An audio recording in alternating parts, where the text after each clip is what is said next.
Presidente, a segunda final do Campeonato Paulista, a federação muda para quinta-feira, dia 27. É uma maneira de pressionar a CBF a aceitar essa data? Não tem pressão na CBF, tem diálogo com a CBF. Isso é o razoável. Os dois clubes têm 6 jogadores cada um convocados na data FIFA. Então, precisa repatriar, precisa trazer de volta, precisa dar descanso para que eles façam uma final da importância que é um Palmeiras histórico do Palmeiras. Não é pressão, é a realidade. Né? A final precisa ser dia 27. Mas depende do aval da confederação. Não, depende do bom senso da CBF de mudar os jogos. O aval não. O aval os clubes podem botar para jogar no espaço menor a estreia no brasileiro. Não é o caminho ideal, não é o que a gente quer. Isso pode acontecer.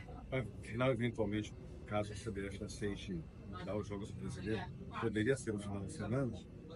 Não, tem que ser observar a data no calendário, né? Quarta-feira. Uma data no calendário é domingo. A gente joga sexta, a gente joga, pode puxar para sábado, pode puxar para segunda-feira. A data é quarta-feira. A gente está puxando para quinta-feira e pede que a CBF compreenda a necessidade de 2 clubes grandes que tem 12 jogadores em conjunto em uma data FIFA que possam repatriar suas grandes estrelas para a gente ter uma grande final. Presidente, há alguma data limite para vocês definirem de fato essa data da final? A data é definida, mas a gente depende muito de outros fatores até para a CBF atender, que é Sul-Americana, Libertadores, o sorteio, a tabela que eles vão soltar. Então, há um conjunto de outras entidades envolvidas e que a gente precisa esperar que isso aconteça para a gente poder pedir à CBF que analise com mais atenção esse nosso plano. Ô, presidente, mas para quem está em casa não ficar confuso, a data é 27 ou ainda vai ser chancelada? 27. O que pode mudar? Então, a CBF falar que não abre mão da primeira rodada de Corinthians e Palmeiras no dia 29, e aí respeitando as 72 horas que tem que ter diferença entre jogos, aí vocês vão ter que rever, é isso? Nós não temos que rever. As 66 horas, 72 horas, não são 72, são 66 horas. São em competições, mesma competição. Eu não posso, na Federação Política, marcar sem um prévio acordo com o sindicato, com atletas, uma partida do Paulista. 2 partidas do Paulista com intervalo menor. Você tem que fazer um acordo de competições diferentes, o Paulista com a CBF com a Conmebol, um intervalo, não tem esse intervalo pré-determinado. Em algum momento você pensa como um ato político da CBF ter colocado os 2 jogos no sábado? Não, eu acho que ela atendeu detentores de direito, eu acho que ela está fazendo o vice-campeão contra o campeão. Eu acho que tem uma série de fatores. Quando ela divulgou, não estava definida ainda Palmeiras e Corinthians. Eu não vejo retaliação da CBF, porque não cabe isso no futebol, né? A gente precisa se unir todo mundo e fazer o melhor para o futebol. Presidente Reinaldo, o que o senhor achou da arbitragem ontem como presidente da federação? E fale um pouquinho dessa novidade para as 2 partidas decisivas, por favor. A arbitragem ontem, até aquele lance polêmico, discutido, penalizado, que é absolutamente normal, muito pouca contestação de atletas e de treinadores. Um lance que eu rezo todo santo dia para não acontecer, porque vocês que são do futebol sabem que se não tivesse dado o pênalti, quem estava reclamando hoje era o Palmeiras. O toque existe, a gente garantir que aquele toque foi suficiente para desequilibrar o atacante. É uma interpretação que 2 FIFAs, um no campo e um na cabine, entenderam que foi suficiente. Mas é algo que me entristece, porque eu entendo a mágoa, eu entendo a insatisfação do torcedor São Paulino, do turista São Paulino. Eu entendo, porque é um lance extremamente no limite. Para onde você decidisse, alguém ia ficar desagrado. Então é algo que eu peço sempre que não aconteça. A arbitragem tem que passar desapercebida. E estava assim durante o jogo. E acontece um lance, o Rafael foi sair jogando, não saiu jogando bem, e aconteceu.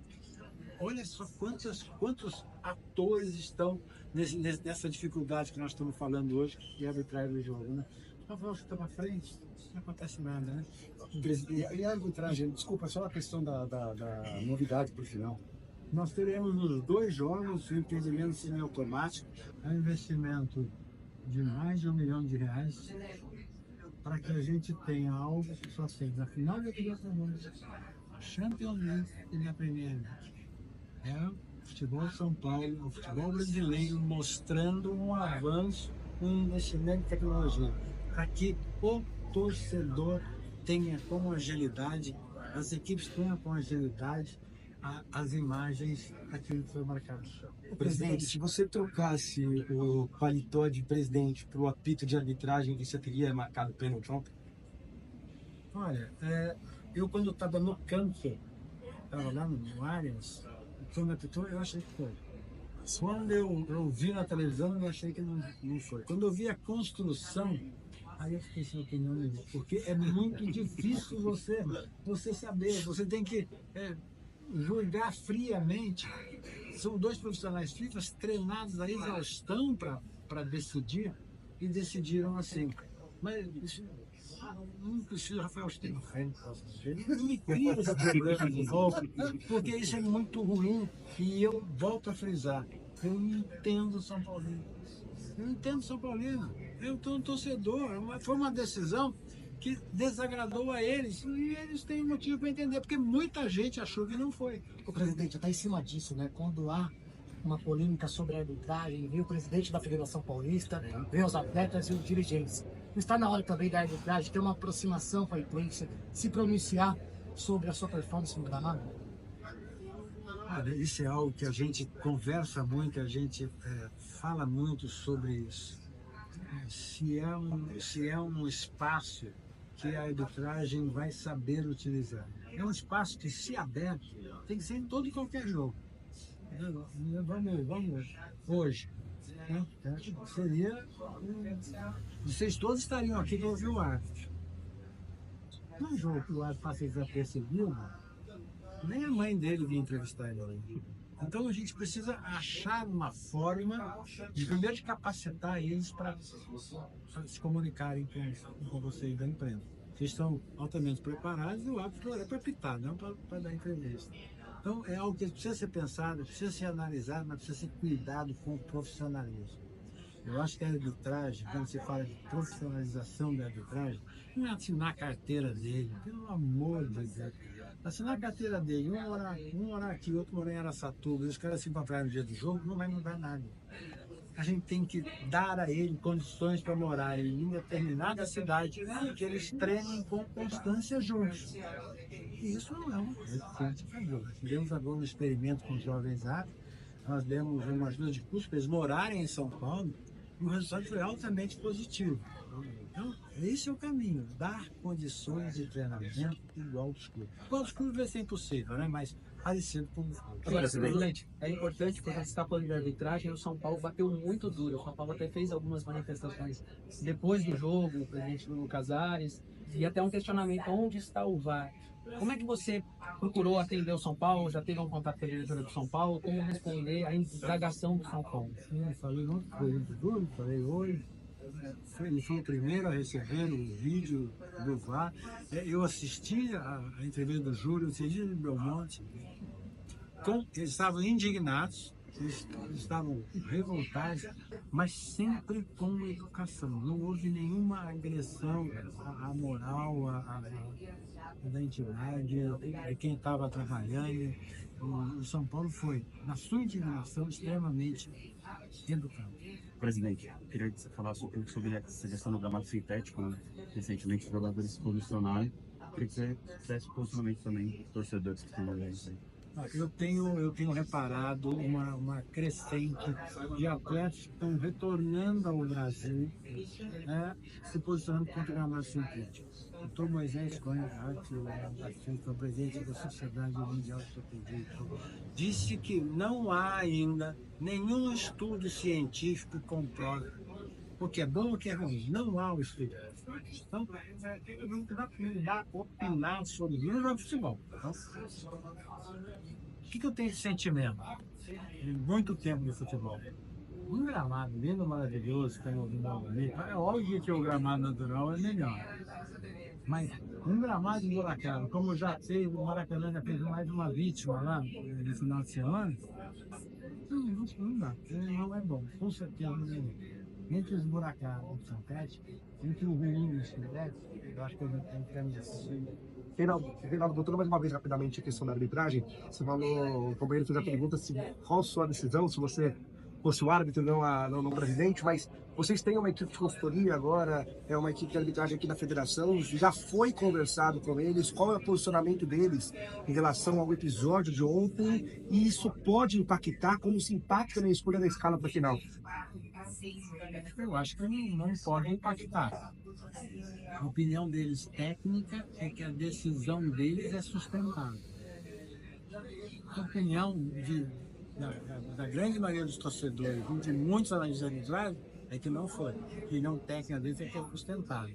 E é óbvio, eu volto a frisar, a gente que trabalha com futebol, a gente não pode tomar decisões futuras com o peso de decisões do passado. Você tem que estar inteiro, pleno e decidir o que é melhor para a competição. Escalar os melhores para os 2 jogos final. Presidente, o que você pode falar também sobre torcida única, né? Uma vez clássico, só com mandante, tem chance de mudar ou é uma luta aí que o torcedor tem que jogar fora? Isso não vai mudar de uma hora para outra. Né? Antigamente, os estádios estavam equiparados para receber 2 torcidas. Quantas vezes eu fui no Morumbi com 2 torcidas, metade de um, metade do outro, Pacaembu, assim, com os clubes, houve um desentendimento entre os clubes em algum momento. E o São Paulo, que era o grande fornecedor de estádio para os clubes de São Paulo, fez aquela divisão menor lá. E aí ficou um lugar cativo organizado por Itaí. Esse modelo quase um pequeno grupo de torcedores, onde não pode levar a família para visitante, eu sou contra. Eu acho que para a gente voltar a ter isso, tem que haver um grande entendimento, primeiro com os órgãos de segurança. Os números deles são fortes. Diminuiu, né? Os clubes aumentaram a receita, teve 10 aumentou. O torcedor vai num jogo de futebol hoje, no clássico, com mais frequência, comparece com mais frequência. Então, é algo que eu minha vida inteira, fui com amigos em classe, eu torci por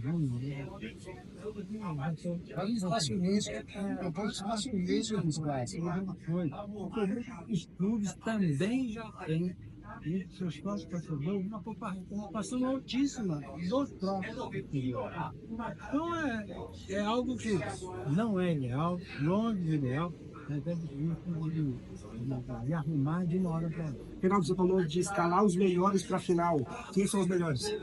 Isso é a comissão de arbitragem. Eles ganham muito bem para decidir quem são os melhores e por quem, em que momento eles estão. Presidente, você falou sobre levar a família de volta ao estádio. Teve uma reclamação muito forte dos torcedores, principalmente em jogos do interior, que não há teto no valor do ingresso. Eles pediram, principalmente até a torcida do Corinthians, teto no valor do ingresso. A federação cogita colocar isso para a próxima temporada? Eu acho que não cabe à federação, no futebol profissional nos dias de hoje, limitar o clube a dizer ao clube qual o valor de ingresso que pode cobrar. Este ano, especificamente, os clubes do interior aumentaram a média de lucro do campeonato. O que significa que tem a famosa lei da oferta para o clube. Eu lembro um jogo, eu não sei qual o jogo, mas o clube mandante errou na mão do interior. O que está com a vida. Isso não aconteceu esse ano. Nós tivemos público muito grande em todos os jogos do interior, com diferença do Sudeste. Obrigado.